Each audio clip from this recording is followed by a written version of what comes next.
સ્વામિનારાયણના કોઈપણ મંદિરમાં મળી જાય તેવા મગજના લાડુની રેસીપી તમારી માટે લઈને આવી છું. આ મગજના લાડુ સ્વામિનારાયણના મંદિરમાં તો મળે, પરંતુ ઘરે કઈ રીતે બનાવવા એની રીત કોઈને ખબર નથી હોતી. તો એકદમ પરફેક્ટ રીત હું તમારી સાથે આજે શેર કરવાની છું. મેં આ લાડુ ટ્રાય કર્યા છે એકદમ પરફેક્ટ રીત સાથે અને એકદમ ટેસ્ટી બન્યા હતા, સેમ મંદિરના પ્રસાદ જેવા જ. તો એ રેસીપી તમારી સાથે શેર કરી રહી છું, તો વિડીયો સ્કીપ નહીં કરતા એન્ડ સુધી જોજો. અને હા ફ્રેન્ડ્સ, આના માટે મેં કોઈ દાણેદાર બેસન નથી લીધું, મેં સિમ્પલ બેસનથી જ આ દાણેદાર લાડુ તૈયાર કર્યા છે. તો વિડીયો જોતા રહેજો.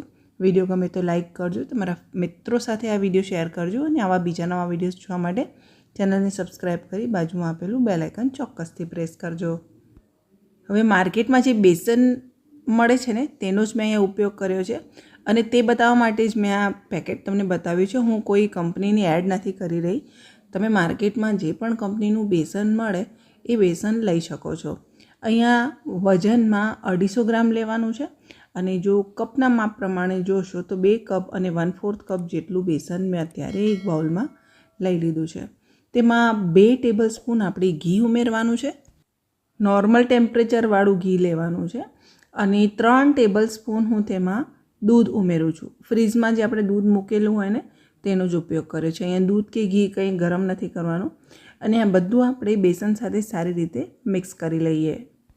બેઝિકલી જ્યારે તમે મોહનથાળ માટે આ રીતે દૂધ અને ઘી લોટમાં મિક્સ કરો છો ત્યારે દૂધ અને ઘીને થોડું ગરમ કરીને મિક્સ કરીએ છીએ, પણ આ મગજના લાડુ માટે ગરમ કરવાની જરૂર નથી. દૂધ અને ઘી સારી રીતે લોટમાં મિક્સ થઈ જાય એટલું જ ધ્યાન રાખવાનું છે. અને હવે આપણે તેને લગભગ 15થી 20 મિનિટ માટે રેસ્ટ પર રાખીશું. ત્યારબાદ ખાંડનું માપ જોઈ લઈએ. તો અહીંયા મેં 1 કપ ખાંડ લીધી છે, જે વજનમાં 250 ગ્રામ થાય છે. તો હવે તમને કપ પ્રમાણે અને વજન પ્રમાણે માપ સમજાઈ ગયું હશે. તો વજનની દ્રષ્ટિએ લોટ અને ખાંડ બંને 250 ગ્રામ હોવા જોઈએ અને કપ જો તમે જોતા હોય તો 2 કપ બેસન હોય તો 1 કપ ખાંડ લઈ શકાય છે. અહીંયા આ ખાંડને મેં નોનસ્ટિક પેનમાં ઉમેર્યું છે અને 1/3 કપ જેટલું મેં તેમાં પાણી ઉમેરી લીધું છે. આપણે અત્યારે આ ખાંડને સ્લો ટુ મીડિયમ ફ્લેમ ઉપર ઓગાળવાની છે. ખાંડનો કોઈ દાણો ન રહે ત્યાં સુધી આપણે તેને ચલાવવાનું છે. બેઝિકલી અત્યારે હું બૂરું બનાવી રહી છું, તો આ જે મગજના લાડુ છે તેમાં બૂરું ખાંડ ઉમેરવામાં આવે છે. બધી જગ્યાએ બૂરું ખાંડ નથી મળતી હોતી, એટલે બૂરું ખાંડ કઈ રીતે બને એ હું તમને આ વિડીયોમાં બતાવી રહી છું. ખાંડનો દાણો એકદમ સરસ ઓગળી જાય ત્યારબાદ કન્ટિન્યુઅસલી આપણે તેને મીડિયમ ટુ હાઈ ફ્લેમ ઉપર આ રીતે ચલાવીશું અને આ ખાંડ ફરીથી ક્રિસ્ટલાઇઝ થવા લાગશે. તો અહીંયા જુઓ, આ ખાંડ એકદમ સરસ ઘટ્ટ થવા લાગી છે અને તમે તેનો કલર પણ જોઈ શકો છો કે એકદમ વ્હાઈટ થઈ રહ્યો છે. અહીંયા જો ચમચામાંથી જે ચાસણી પડે છે એ પણ ખૂબ જ ધીરે પડી રહી છે. નોનસ્ટિક પેનમાં જે ખાંડ છે એ આ રીતે ચારે બાજુ ચોંટવા પણ લાગી છે. એટલે હવે આ ચાસણીમાંથી ફરીથી ખાંડ બનવાની પ્રોસેસ ચાલુ થઈ ગઈ છે. તો આ સમયે હવે આપણે શું કરવાનું છે કે ગેસ બંધ કરી દેવાનો છે અને તેમાં આપણે અડધી ચમચી ઘી ઉમેરવાનું છે. ઘી બહુ વધારે નહીં ઉમેરતા, નહીં તો બૂરું ખાંડ નહીં તૈયાર થાય. અને થોડુંક ઘી એટલા માટે ઉમેરવાનું કે જે બૂરું ખાંડ તૈયાર થાય એ એકદમ સરસ સ્મૂથ તૈયાર થાય. ગેસ બંધ કર્યા બાદ કન્ટિન્યુઅસલી આ રીતે ચલાવતા જઈશું અને તમે જોશો કે આ ખાંડ ધીરે ધીરે ઘટ્ટ થવા લાગી છે અને એકદમ સરસ આ રીતે ડ્રાય પણ થવા લાગી છે. તો ચમચાની મદદથી આ રીતે તેને કન્ટિન્યુઅસલી ચલાવતા જઈશું અને પાઉંભાજી મેશરથી જો તમે તેને મેશ કરશો તો એકદમ સરસ બૂરું ખાંડ તૈયાર થઈ જશે. ફ્રેન્ડ્સ, કયા ટાઈમે ગેસ બંધ કરવાનો છે એ બધું મેં એક્સપ્લેન કરેલું છે. ના સમજાય તો તમે પ્રશ્ન કોમેન્ટ સેક્શનમાં પૂછી શકો છો. અહીંયા જો એકદમ પરફેક્ટ બૂરું ખાંડ તૈયાર થઈ ગઈ છે અને હવે આપણે તેને ચાળી લઈશું, જેથી કરીને ખાંડના જે મોટા મોટા ચંક્સ હોય એ અલગ થઈ જાય. એટલે બૂરું ખાંડના જે મોટા મોટા ચંક્સ હોય ને એ અલગ થઈ જાય. તો અને એક સરખી બૂરું ખાંડ આ રીતે નીચે થાળીમાં ચડાઈ જશે. તો આ ચિંતા કરવાની જરૂર નથી.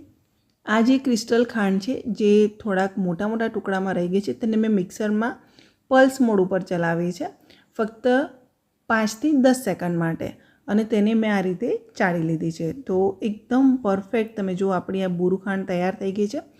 તમે જો ખાંડને મિક્સરમાં ગ્રાઇન્ડ કરી અને તેનો ઉપયોગ કરશો તો લાડવાની અંદર જ્યારે તમે તેને ઉમેરો છો ત્યારે તેમાં મોઇશ્ચર વધારે પેદા થતું હોય છે અને એ લાડુ એકદમ પરફેક્ટ ડ્રાય નથી બનતા.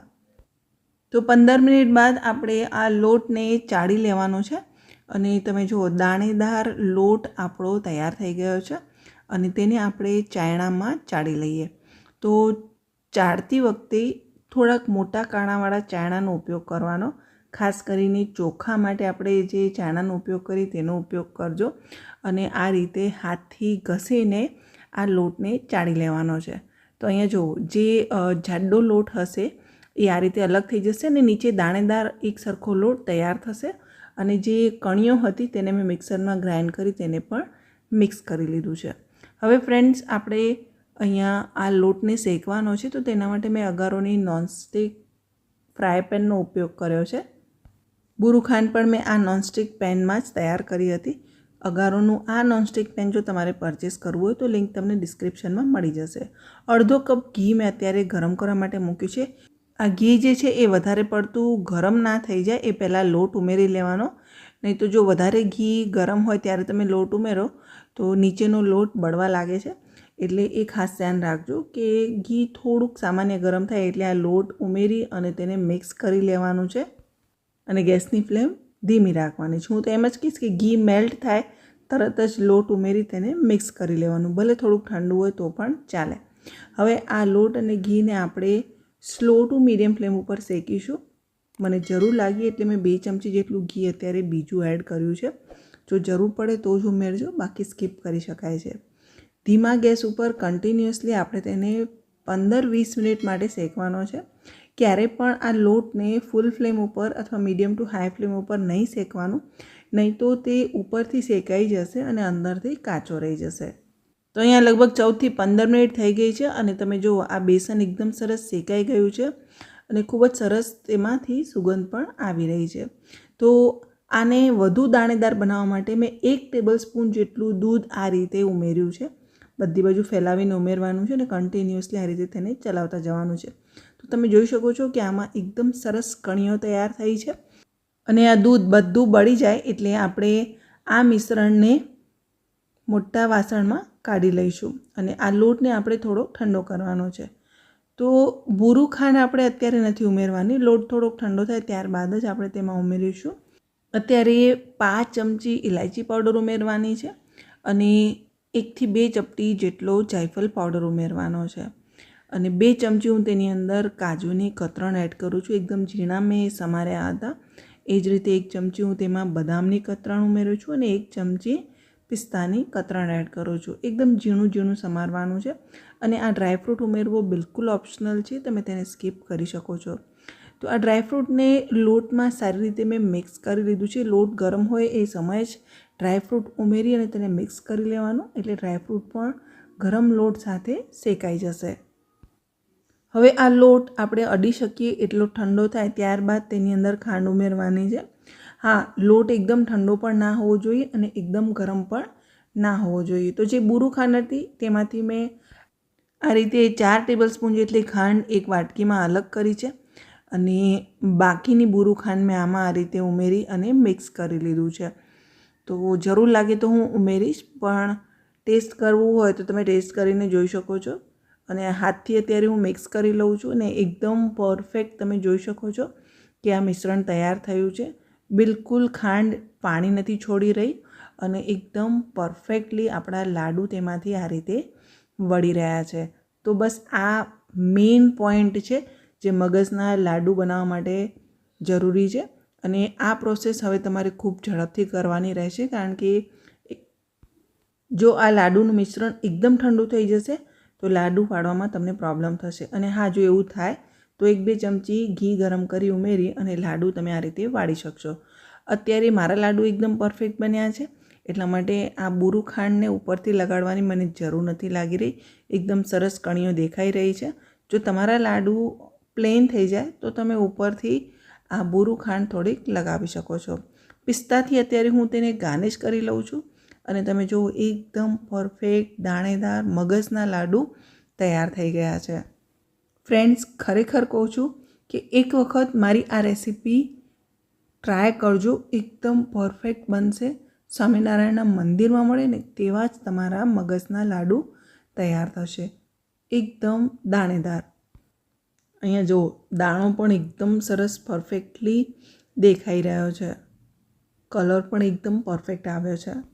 વિડીયો ગમ્યો હોય તો લાઈક કરજો, તમારા ફ્રેન્ડ્સ ફેમિલી મેમ્બર સાથે આ વિડીયો શેર કરજો અને આવા બીજા નવા વિડીયોઝ જોવા માટે ચેનલને સબસ્ક્રાઈબ કરી બાજુમાં આપેલું બેલ આઇકન પ્રેસ કરી ઓલ નોટિફિકેશન પ્રેસ કરજો. આ વિડીયો જો તમે મારા ફેસબુક પેજ પર જોઈ રહ્યા છો તો મારા ફેસબુક પેજને ફોલો કરી બાજુમાં આપેલું બેલ આઇકન પ્રેસ કરી ઓલ નોટિફિકેશન પ્રેસ કરજો. ફરીથી મળીશું એક નવી રેસીપી સાથે. ત્યાં સુધી તમને બધાને મારા જય શ્રી કૃષ્ણ.